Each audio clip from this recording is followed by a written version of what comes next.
여러분 모두 발명왕 에디슨의 명언을 기억하고 있겠지? 99%의 노력과 1%의 영감이라는 익숙한 이야기 말이야. 하지만 에디슨이 진짜 강조하고 싶었던 건 누구나 할 수 있는 99%의 노력이 아니라 아무나 얻을 수 없는 1%의 영감이었지. 영감? 그건 선택받은 사람들에게나 우연히 찾아오는 느낌적인 느낌, 그런 거 아니냐고? 글쎄, 에디슨의 비밀을 알고 나면 생각이 달라질걸? 에디슨에게는 연구 도중 벽에 부딪힐 때마다 그걸 극복하는 자기만의 방법이 있었어. 의자에 앉은 채로 꾸벅꾸벅 졸기. 물론 아무 생각 없이 그냥 조는 게 아니라 마룻바닥에 냄비를 놓고 손에 쇠구슬을 쥔 채 천천히 잠에 빠져드는 거야. 팔의 힘이 점점 빠져서 손에 있던 쇠구슬이 냄비 속으로 떨어지는 순간 벌떡 일어난 에디슨은 자기가 고민하던 주제에 대한 아이디어를 얻어 문제를 해결하곤 했지. 그러니까 그의 창조적 영감의 원천은 바로 잠에 완전히 골아떨어진 것도 아니고 완전히 깨어있는 상태도 아닌 선잠, 즉 가수면 상태에 있었던 거야. 수많은 과학자들과 예술가들에게 창조적 영감의 통로로 알려져 왔던 꿈의 세계. 지금부터 그 미스테리를 풀어볼까?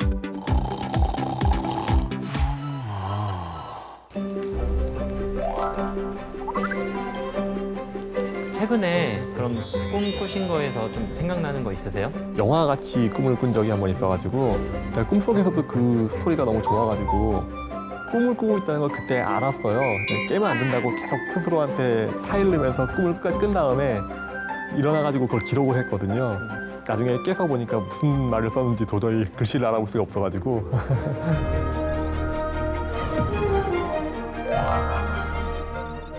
그 과학자들 중에도 꿈에서 영감을 얻어가지고 이제 발견이나 발명을 한 사람들이 있는데요. 제일 유명한 게 아무래도 이제 케쿨레라고 하는 화학자이죠.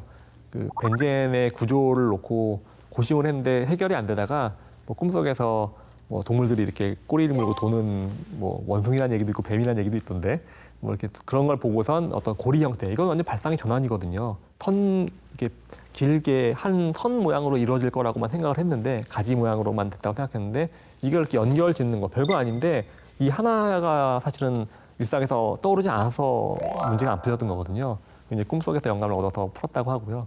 유명한 또 그 물리학자 중에 이제 보어가 원자의 구조를 파악할 때 그 어떻게 도대체 이 원자핵과 전자들이 배치가 될까를 놓고 고심을 하다가 이렇게 마치 그 행성들이 태양 주위를 도는 어떤 그런 영상을 떠올리고 그걸 통해서 그 보어의 원자 구조를 떠올렸다는 그런 뭐 이야기도 있고 합니다. 그 뭔가 해결할 문제나 풀고 싶은 어떤 뭐 문제가 있을 때 뭐 낮이고 밤이고 계속 그걸 생각을 많이 하잖아요. 그러다 보면 자연히 꿈에도 영향을 미치는 게 아닌가 싶어요.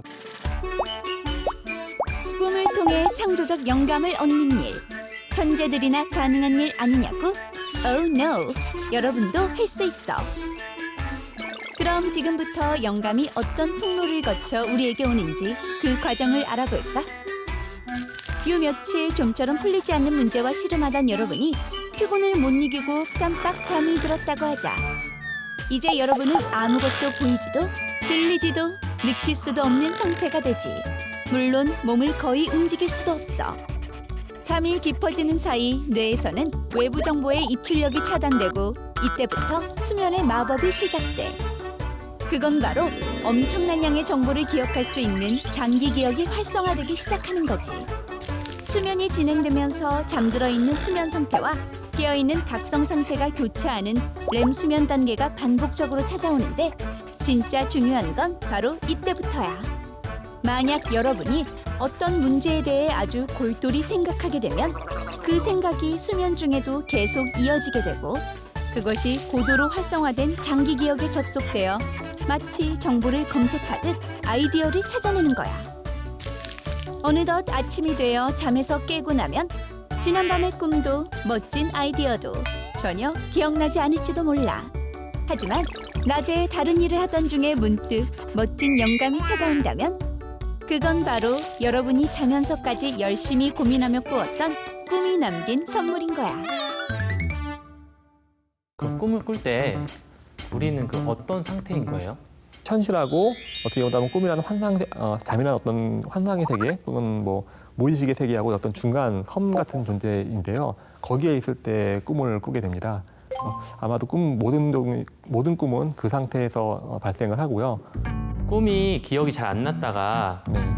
그 낮에 어느 순간 이렇게 좀 영감으로 이렇게 네. 떠오르는 그런 경우도 있잖아요. 예, 예. 제 생각에는 그게 우연을 가장한 사실은 필연이에요. 왜냐하면은 어떤 일에 대해서 아무 노력도 하지 않았는데 갑자기 영감이 떠오르는 건 다 거짓말인 것 같습니다. 그래서 물론 이제 뭐 아인슈타인도 뭐 상상력에 대한 어떤 강조를 굉장히 많이 하고 했는데 그게 그냥 떨어지는 건 아니고 그 전에 사실 무수한 시간을 그 공부와 연구에 투입한 이후에 너무나 골똘히 하다 보니까 어느 순간에 떠오른 영감이거든요. 근데 그게 꿈하고 연관되는 경우는 뭐 낮에도 밤에도 계속해서 골몰했던 주제가 있으면은 우리 뇌라는 거는 결국은 계속해서 반복적으로 생각을 하거나 활동을 하면은 그 부분의 네트워크가 굉장히 강해집니다. 일종의 이제 다리가 굉장히 커지고 뭐 이렇게 넓어지는 것하고 비슷한 거거든요. 교통량이 많은 곳에 다리가 넓어지는 것처럼 뇌 사이에도 그런 일들이 벌어지는데 뇌세포 사이에서도 이런 사이에서도 그런 일들이 벌어지는데 그만큼 집중해서 뭔가를 생각하거나 문제를 해결하려고 노력을 했다면은 그것이 분명히 뇌에도 어떤 물리적으로 세포상의 흔적이 남아 있을 거고 그게 꿈속에서 분명히 아무리 휘발성의 어떤 그 꿈이었다 하더라도 일부는 기억을 남기는데 훨씬 더 큰 확률로 남았을 거라고 봅니다.